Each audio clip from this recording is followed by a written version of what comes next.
For years, the word barren shadowed MaKhumalo's name, but today, that word dies. In this story, we'll uncover how a single moment turned whispers of pity into celebrations of life, why Mseleku's response left even close families speechless, and the hidden truths behind their journey that no one dared to speak aloud, until now. If someone you loved finally achieved their biggest dream after years of heartbreak, what's the very first thing you'd say to them? Think about it, because that's where this story begins. It starts with a word, harmless to some, venom to others. For MaKhumalo, that word was barren, a label whispered at family gatherings, muttered in market aisles, and embedded in online comments as if it were a birthmark she never chose. Over time, it wasn't just a word. It became a shadow that trailed her every step. In the spotlight of reality television and the glare of polygamous marriage, the term seemed to grow teeth, biting into her self-worth with every repeat. People forgot she had other qualities, other dreams, other strengths. They saw only what she couldn't give, not what she could. The world saw a confident woman, makeup flawless, words measured, smile unshaken. But behind the closed door of her own bedroom, MaKhumalo's story was different. There were nights when the silence was unbearable, when her pillow became the only witness to her tears. Every pregnancy announcement from friends was a reminder of the one dream she couldn't yet touch.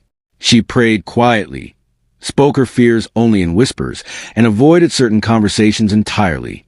Even her laughter in public sometimes felt rehearsed, because the truth was that her heart carried a weight the cameras would never catch. The public had their version of her, but the private version was more fragile than anyone imagined. Marriage is hard enough when it's between two people, but when the love story plays out in front of millions, and within the complexities of a polygamous home, the challenges multiply. For MaKhumalo and Mseleku, every family dinner, every televised moment, every offhand comment from the other wives became a scene for public analysis. Some viewers were sympathetic, but many were ruthless, dissecting her worth as a wife purely by her ability or inability to bear children. Even intimate moments weren't safe from judgment.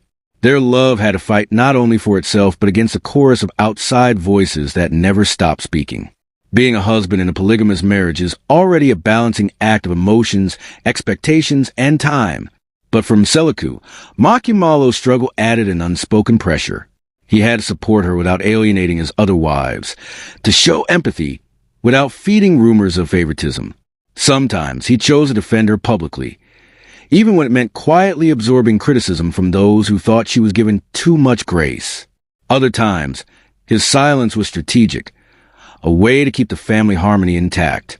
In truth, he walked a tightrope every day, aware that one misstep could ignite conflict in a home already under the microscope.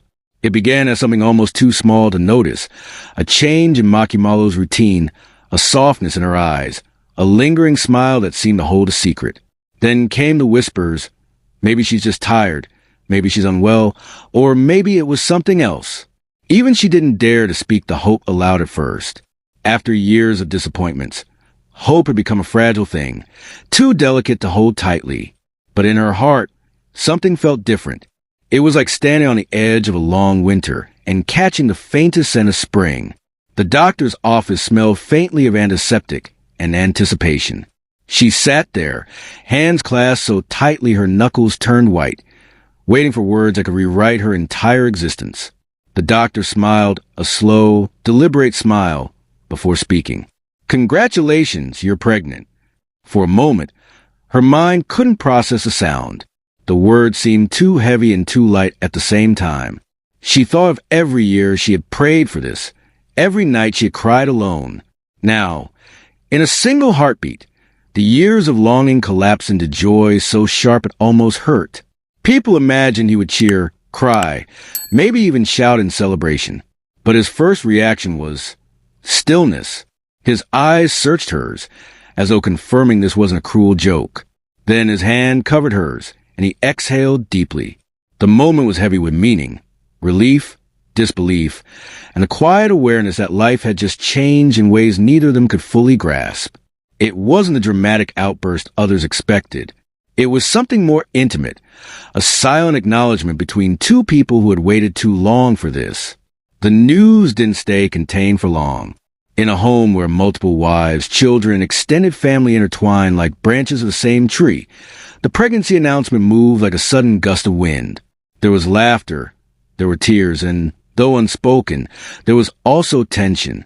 For some, it was pure joy, the long-awaited blessing finally here. For others, it stirred quiet questions about how this would shift the delicate balance in the family. In polygamy, every change in one household echoes in another. And this was not just any change. It was a turning point that would be felt by everyone. In many African cultures, childbirth is more than a personal milestone. It's a mark of continuity, a thread that ties the past to the future. For MaKhumalo, this pregnancy carried a meaning that reached far beyond her own joy. It was a restoration of honor in some eyes, proof of resilience in others. Elders spoke of it as a blessing that would fortify the family's name, while whispers in the community shifted from pity to reverence. In traditions where lineage is sacred, a single child can carry the weight of generations. And now, MaKhumalo's womb held that legacy. The moment the news reached the public, it was as though social media had been set ablaze. Supporters flooded timelines with messages of congratulations, calling it a miracle. Yet, as always, the critics found their way into the conversation, questioning the timing, speculating about the dynamics with the other wives, and spinning conspiracies for clicks. Some outlets framed it as a fairy tale, others as a brewing storm. For MaKhumalo, it was surreal to watch strangers dissect her life with such confidence, as if they had lived it themselves. In the age of instant news, even joy becomes a public debate.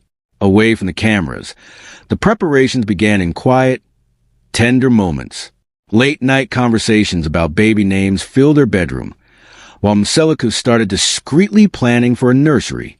They debated colors, discussed traditions they wanted to uphold, and laughed over which of them would be the stricter parent.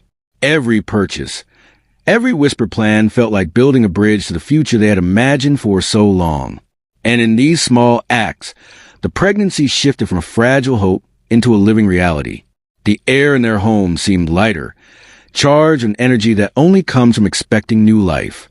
But with every new chapter in their private life came a matching wave of media speculation. Tabloids latched onto the story, some embellishing it with fictional rivalries between the wives, others hinting at backroom deals to secure a place in the marriage hierarchy. Headlines twisted joy into drama, because drama sells. The truth, that this was a deeply personal and spiritual moment. MaKhumalo's story is not just a tale of pregnancy. It is a testimony of resilience, patience, and the unshakable to defy the labels life tries to give us. For years, she carried the weight of a title she never chose, yet she refused to let it define the totality of her worth. Today, that same woman stands as a living reminder that miracles often arrive after the longest seasons of waiting. For Mseleku, the moment was more than a personal joy. It was a humbling reminder that love, when tested, can endure storms and still greet the sunrise. And for everyone watching, it is proof that life is a way of rewriting even the most hopeless chapters into endings worth celebrating.